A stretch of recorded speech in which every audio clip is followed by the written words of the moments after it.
You're listening to the Tech Alliance podcast, or the TAP for short.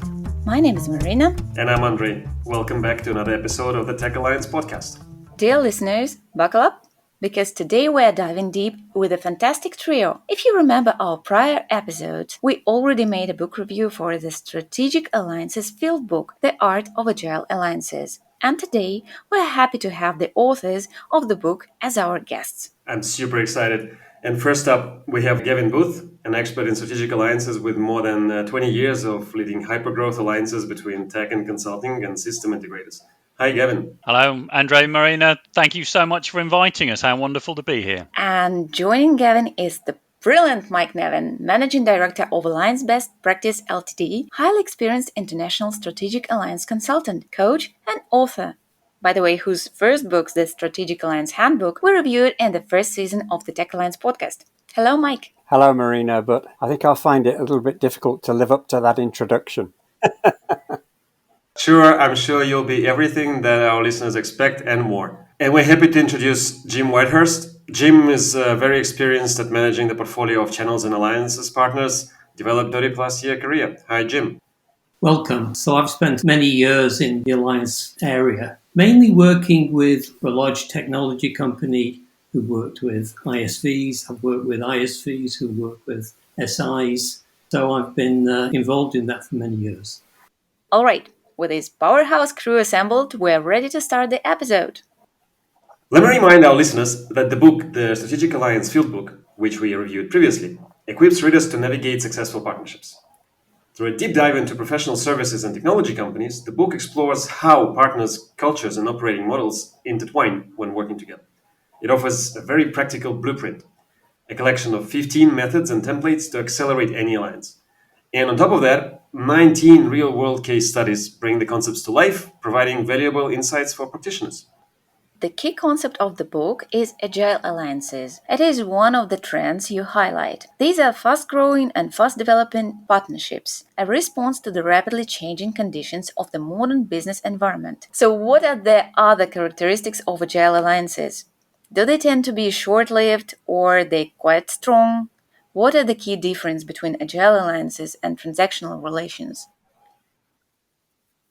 So when we researched the book, we looked at the shift in emphasis from what we regarded as old-style strategic alliances, which took a long time to negotiate, had a lot of discussion around governance models and control and escalation processes, and could take, amongst major organizations, could take anything from 6 to 9 to 12 months. And we saw the shift that happened over the last 5 years with digitization, with, to a certain extent, SaaS, software as a service, but then turning into everything as a service. We saw the need for speed and agility.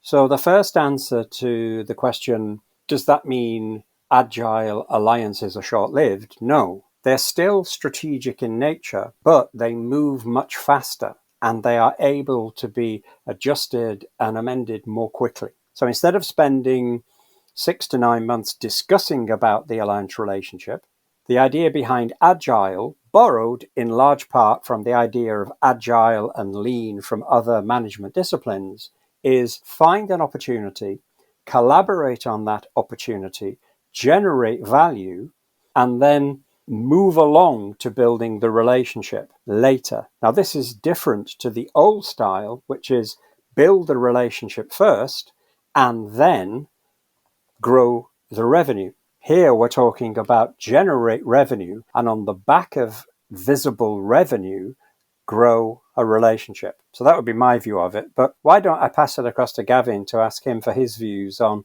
agile alliances, particularly as they apply, because Gavin works for a very large organization, particularly as they apply to smaller organizations partnering with a larger organization. Gavin?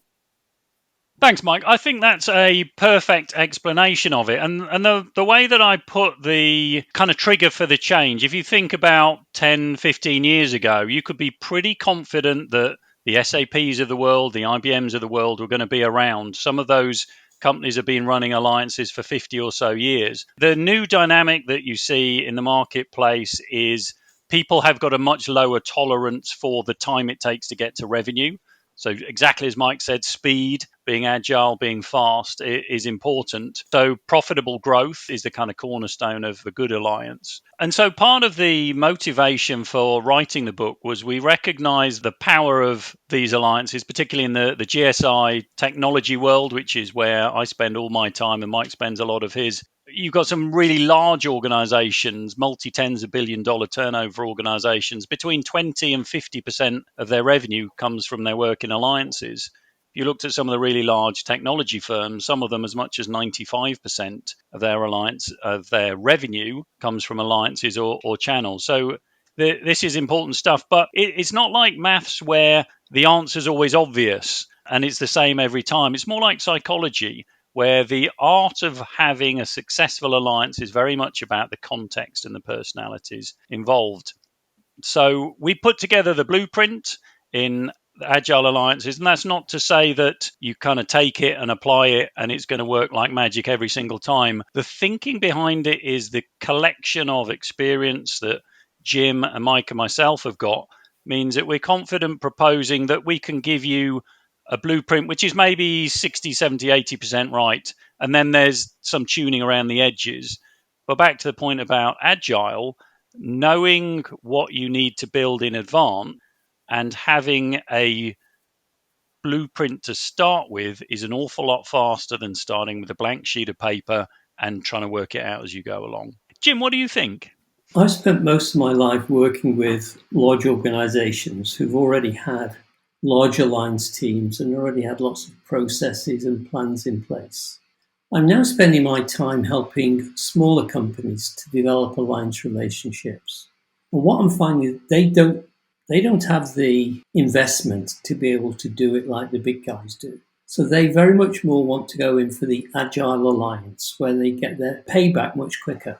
However, the problems I find is that some of these companies, because they've never been in alliances before, they quickly hit problems. They want to deal with a bigger player and they'll say, okay, so what's your procedures for dealing with alliances? And they don't have one, right? What sort of go-to-market do you want? The point I'm trying to make is, I think Agile Alliances works, particularly for the smaller companies, but you do need to still put a bit of investment in place in front, to make sure you've got an alliance person who understands alliances and is not new into the role, but also somebody who's aware of what will be needed when you find that company you want to work with. Because otherwise, you'll find that they lose confidence in you. And I've gone into quite a few situations where the investment they have put in, they've just had to write off because none of the alliances have they managed to get through to fruition to actually starting to create revenue. So this fits in very nicely with the next question that I had for you. To build agile alliances quickly, managers do need a framework. And the Strategic Alliance Fieldbook provides a comprehensive overview of best practices. It also recognizes that alliance best practice leads to alliance next practice, emphasizing the need to stay ahead of the curve. Now, what were your predictions a couple of years ago when the book was published about the evolution of this landscape? Did those next practices become today's best practices? What has changed in the field of strategic alliances since the... So I think one of the things that we referred to when we wrote the book was the increasing emergence then of what we regarded as partner ecosystems. And certainly we felt at the time, as the three authors, that these ecosystems would become more important over time. Just like any new concept, there were some early adopters. So people like Jay McBain from Canalys has been talking for the last 5 years about the age of ecosystems. But actually, when you talk to clients and when you talk to practitioners, you find that very few of them are actually, or were, when we wrote the book, were active in developing active ecosystems. That's now changed. And what you're seeing is a development of pragmatic approaches and tools and methodologies towards really developing an ecosystem as a valuable asset for an organization. Now, from my experience, one of the organizations leading this charge is EY, what used to be called Ernst & Young. And the head of alliances and ecosystem there, Greg Sarafin, is able to show and able to share publicly some extraordinarily large numbers of value that EY has been able to derive from its ecosystem. So Greg openly acknowledges and claims, well, he doesn't claim, he's got the data to prove it, that EY have derived $5 billion a year from their ecosystem. And that's within a period of 5 years from a standing start. Now, that's the big picture. But what I'm also seeing as a consultant, as the smaller picture, the more granular picture, if you like, is that what's happening now is that the solutions in high tech are becoming so complex that you need more players to be able to provide the solution to the client. And so the likes of GSI or global advisory organizations that Gavin used to work for now have the role of trusted advisor. They are the coordinator of a mini ecosystem. So whether it's Unilever or Shell or any of the other major corporate organizations, the trusted advisor, what used to be called the account manager for that client, now spends a lot of his or her time coordinating the various technology offerings from the different suppliers to provide innovation and creativity and value back to the client. Now, I don't know, Gavin, whether you'd entirely agree with that or whether you have any comments on that. Exactly, Mike. You've got it there. And remember, we were writing the book back in COVID, so we were kind of living through that increased pace of digital transformation. And part of the value of Agile Alliances, is, as we've said, is it allows you to react quick. And I could probably pick, just off the top of my head, 3 really good examples. What's changed? Why are Agile Alliances even more valuable than they were in the context of what Mike said, growing revenue faster than the market? Just very recently, VMware announced a big change in its go-to-market. And for companies that were working with VMware, so they basically cut off their resale channel. For companies that were working with VMware, they have to very quickly replicate alliances or relationships with similar companies to be able to maintain and continue to grow their revenue. It's something they've got to do fast. There wasn't very much warning when Broadcom made that change. Second one is marketplaces. And Jay talks a lot about this, Jay from Canalys. So marketplace CAGR for the 3 big hyperscalers is something around the 85% mark. The amount of contracts signed with the hyperscalers is now roughly $1/3 trillion. So when you're transacting via the marketplace, you're retiring part of that $1 trillion. That's a really powerful go-to-market, particularly if you're an ISV. And that wasn't true even 3 years ago. So that's relatively recent, again, reacting fast. But I think the very best example, particularly in my space, which is GSIs and technology firms, is Gen AI. So you saw the explosion of Chat GPT 18 months to 2 years ago-ish. If you looked into Hugging Face back then, you'd see couple of thousand models. There's now 400,000 models in Hugging Face. That's a repository of large language models which are running Gen AI for people. And so you kind of think, what is it that consulting firms do really well? They do business model reinvention. So they help customers change the way that they run their businesses. What is Gen AI really good at? Helping change the underlying processes of those businesses. So customers aren't going to get the outcome that they're looking for generally without that combination of the operating model and the technology. And for the consulting firms to kind of capture the slice of that rapidly growing market, again, they need to be fast. They need to pick the technology companies and the models they want to work with, pick the industries they want to work with, pick the accounts and the regions that they want to work in, and being able to be agile, super fast, kind of pivot towards what's working quickly, pivot away from what's not working, is all part of building a business as fast as possible. Jim, what's your take on the changes that have happened in the field over the past couple of years on top of what Mike and Gavin have been covering? When I first got involved with alliances, most of the alliances were large alliances between two companies. And what drove that was that most customers in the software marketplace used to buy everything from one software vendor. What's happened, one of the changes that happened during the time of the book and maybe just a bit before, was that companies started to get more ambitious in terms of making sure the software they had really fitted their requirements. So if you look at financial services, you've got the development of all these fintechs who might provide a solution for one particular bit of the solution. And customers then wanted to start to take the core system from one supplier, but then fit in all these things from the fintechs. For alliances, what that meant is that you no longer could have a one-on-one relationship. You needed to have a relationship with maybe 4 or 5 different companies to provide the solution that the customer required. So that was the first change, the fact you had to go to this ecosystem approach, where you got to deal with more than one company, some of whom would never have worked together before. And so that made a big change. The other change that I've found since is often when you're trying to build an alliance with a big company, what you often find is there's some particular bit of their portfolio which is very strategic. And you really need to try and get that bit of their product line into the solution to get them really interested. It's the teaser that gets them interested in the alliance. What I'm finding now is with more and more companies, that little teaser is artificial intelligence.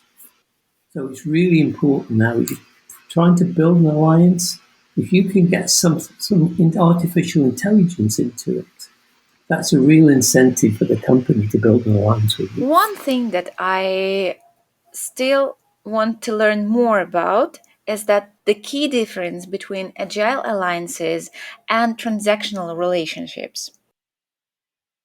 So, from my point of view, when I did the first book, which was the Strategic Alliance Handbook, I identified a range of different types of alliances. Now, at the time, when organizations were categorizing their alliances, they were doing it on gross revenue. So they would have typically a gold, silver, bronze structure. The gold partners are the ones that provided the most money, the silver were next, and the bronze was the least.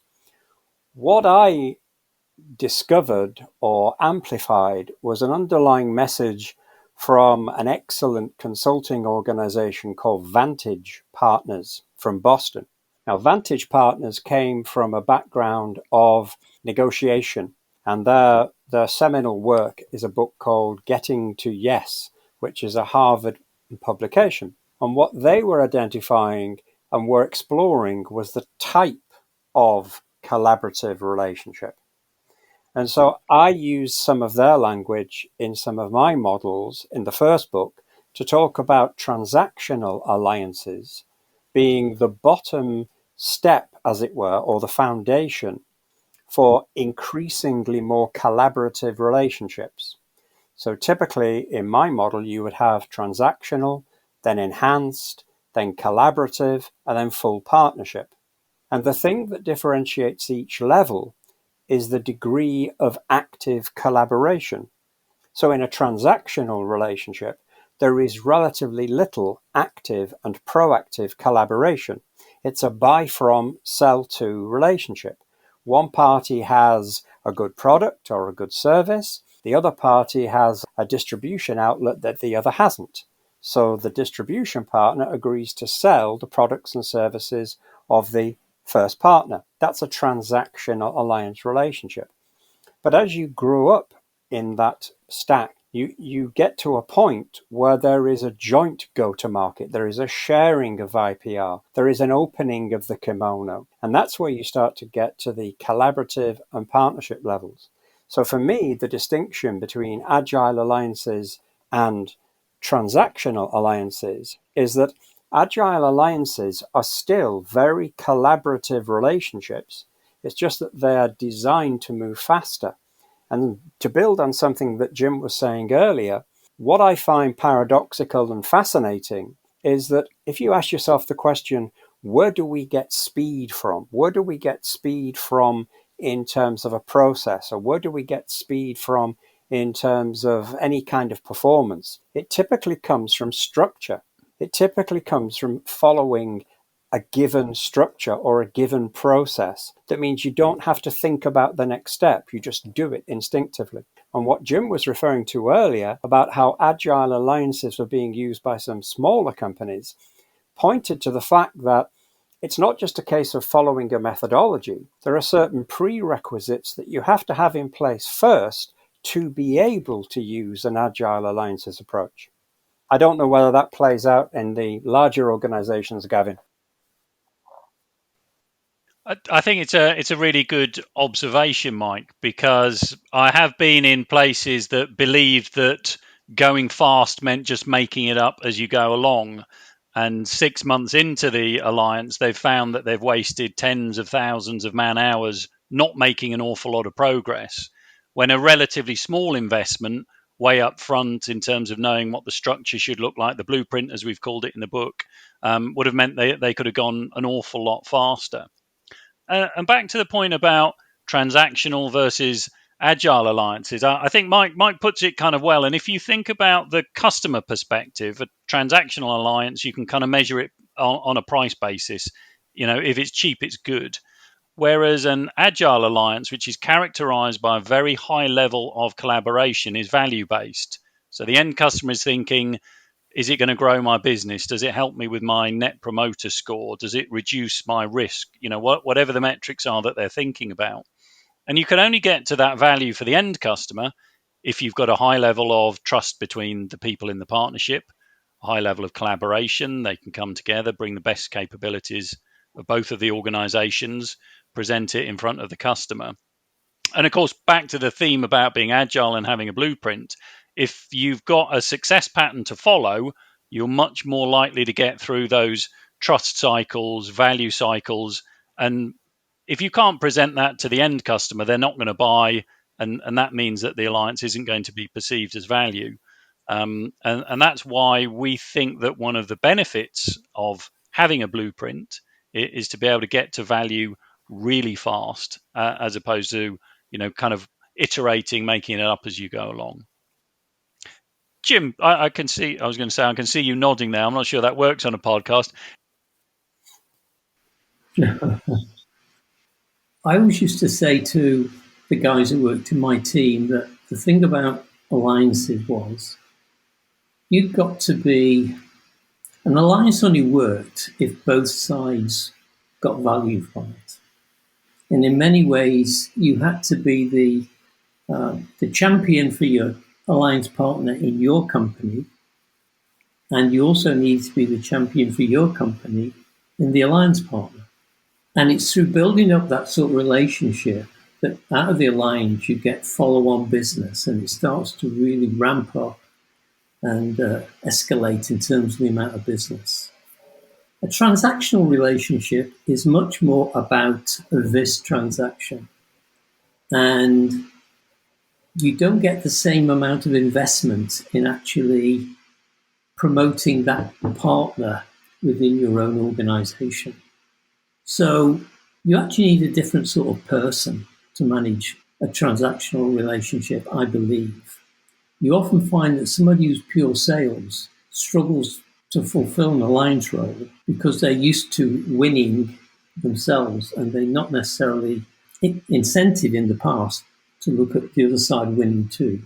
I think that's the main difference. I mean, I would question whether you can even consider a transactional relationship as a form of alliance. I think they're two different beasts. You need two different sorts of people to manage them. Super excited to hear from all of you. Some themes emerge that we've been hearing all through the first season and through much of the second season of our podcast. And this is just an indication of the buzz, not just in the superficial sense of this word. I don't think it's about hype. I think it's actually about an understanding that is beginning to permeate. And some of the things that really stand out and I really want to highlight. One is the emergence of ecosystems. Two, the pace of change and the entrance of new players, especially smaller companies, into the service provision field through marketplaces. And the fact that lots of these small players, like it's number three, lots of these, not even necessarily smaller, but newer players, needing to create partnership and alliances organizations from scratch. And it's super exciting to be hearing all of you mention this alongside a lot of the other people that we've been talking to. I find this fascinating.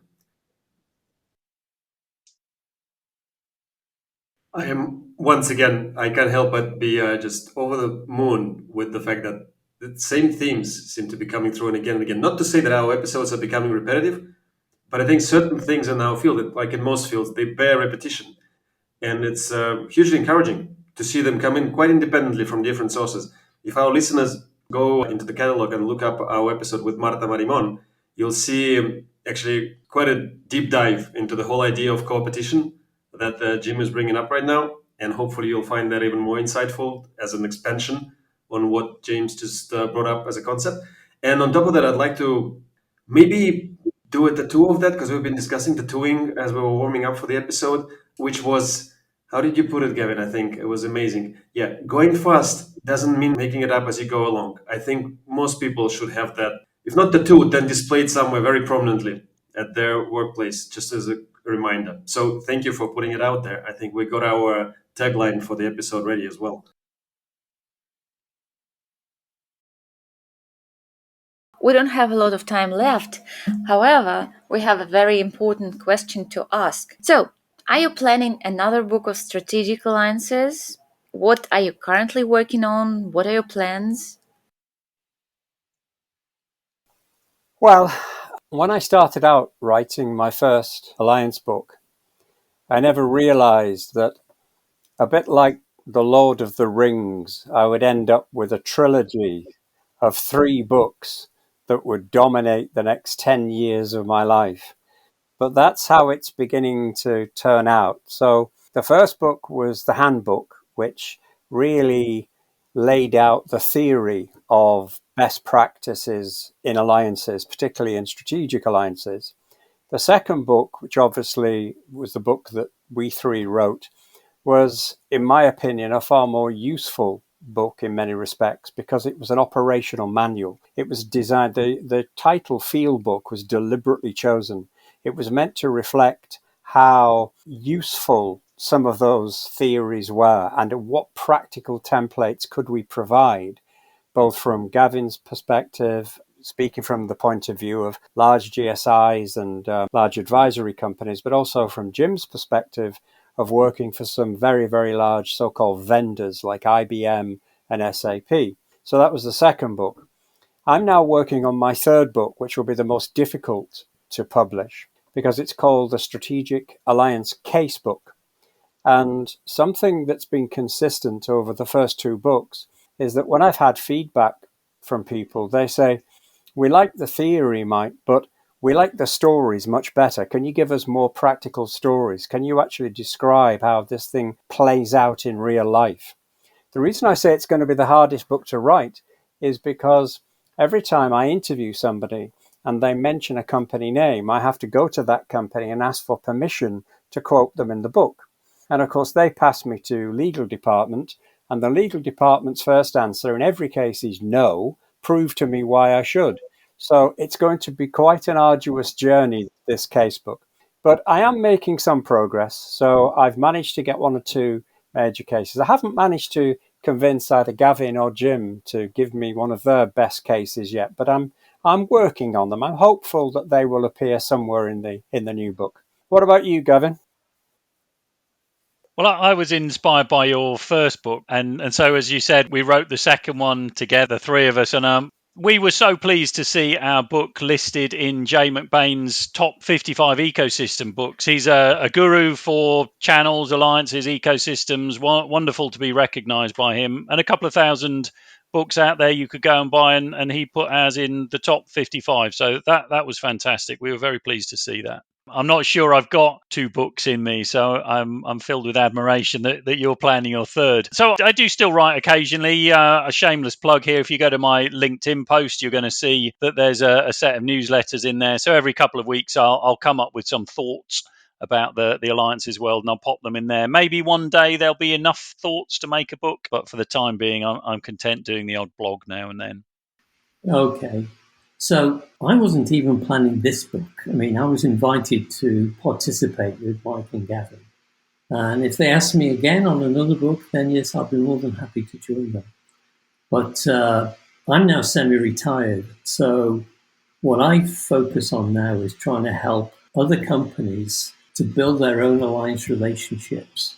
Smaller companies who maybe can't afford the sort of investment that the companies I've worked for in the past have made.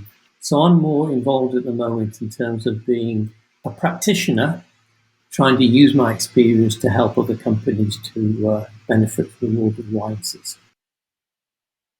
That's super exciting from all three of you. And I think given that alliances and rings go together very closely, I think it's super fitting, Mike, that you should be mentioning all of that. And a good fellowship is based on the same foundations that we've been discussing. I think those guys have been showing a lot of agility that a lot of us have a lot to learn from. Yeah, I haven't found the one ring to rule them all though yet, Andre. I'm still searching for that. Well, I think Gavin indicated building fast doesn't mean not knowing what you're doing. I think user centricity popped up today, and I think that might be for all of us the one, but in a good sense, the one that doesn't need to be thrown into the volcano. We actually like that one. And if you kids out there have no idea what we're talking about here, there'll be links not just to the books and the newsletters, but also to the Tolkien trilogy now, I guess. Mike, I wanted to say that we are looking forward to reading and reviewing the third book. I hope that we will be the first podcast to review your book when it is out. You certainly will, Marina, but I wouldn't hold your breath just yet because it's going to take a little while for me to get the necessary permissions. So the anticipated publication date is sometime in 2025, but I'll keep you up to date with progress. Thank you. I did love what Andrew said about the kind of client lens as being the most important thing, and I'd agree with that. I mean, if there was one measure you were going to use for your alliance, it'd be client relevance, and if it's relevant, that alliance is going to do fantastically well, and if it's not, it's time to move on. I think the final thought from me is, although we talk about agile alliances and we talk about ecosystems and we talk about the speed of which these alliances are being formed and are showing value, and Gavin referred to one of the biggest impacts, obviously, that's going to happen over the next 12 to 18 months, or has already happened and is accelerating, which is Gen AI. I think my take on that is that Gen AI can do an awful lot in terms of guiding people in terms of faster processes and other things to consider. But what reassures me about the human aspect is that from all my reading and from all my observation of excellent alliances, still at the heart, it's about personal relationships. It's about people getting on with people and finding common ground and wanting both parties to progress and survive. So if you to ask me, am I hopeful or pessimistic for the future? What will Gen AI's impact be on alliances? I would hopefully say that they would automate the non-value added aspects that Jim referred to earlier, like onboarding a partner, making sure the partner has the right documentation, making sure the right contracts are in place, etc., etc. But the really value add piece about finding value in each other's company, finding opportunities to collaborate and the degree of trust necessary for that collaboration. I still think you need a person-to-person interaction. That would be my take on it anyway. What a marvelous thought to leave us with. Thank you, Mike. Gavin, Mike, Jim, huge thanks again for joining us on the Tech Alliance podcast. The insights on Agile Alliances were absolutely thought-provoking. Well, what a pleasure. Really enjoyed the conversation. Thank you so much. Yeah, no, it's been amazing. Working with you all has been just a tremendous pleasure and a privilege. I'm so happy that you all showed up. Thanks, guys. On behalf of Gavin and Jim and myself. Amazing. And a huge thanks to our fantastic listeners for joining us on this unexpected tech adventure. This episode of the Tech Alliance podcast featured the brilliant minds of Gavin Booth, Mike, Nevin, and Jim Whitehurst. Deepen your dive by subscribing wherever you get your podcast from, and follow us on YouTube and LinkedIn for even more insights. Links are below, and you'll find the links to the wonderful book and other resources we mentioned today in the doobly-doo somewhere. Catch you next time on the tap.